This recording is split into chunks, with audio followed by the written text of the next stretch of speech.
The World Health Organization is concerned about the false sense of security countries with high vaccination rates have fallen into these past few days.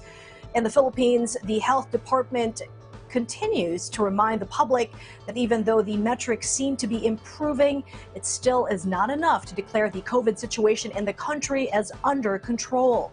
Thus, vigilance and adherence to health protocols remain paramount. Mark Fatalco has this report. The Philippines has a lower confirmed number of COVID-19 cases and deaths per 1 million population compared to some ASEAN countries, according to the Our World in data of the Oxford University. The country also ranked 65th with the most number of active cases, 134th in terms of COVID cases per million, and 93rd in case fatality rate. The DOH cited the studies as the country recorded a negative 49% two-week growth rate and 1.55 average daily attack rate. Despite the low number of cases, Health Undersecretary Maria Rosario Vergere asserted the Philippines will not declare anytime soon having the COVID-19 situation under control.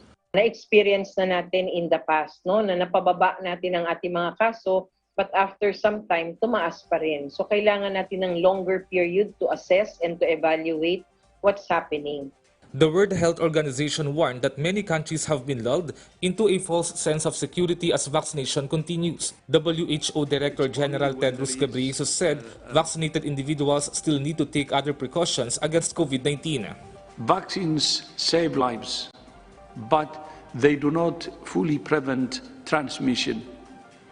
Data suggests that before the arrival of the Delta variant, vaccines reduced transmission by about 60%. With Delta, that has dropped to about 40%.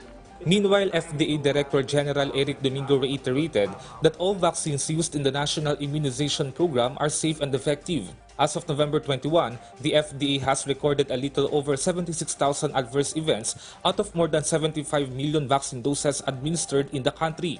The majority of the events thought to be related to the administration of the vaccine are actually not due to the vaccine itself.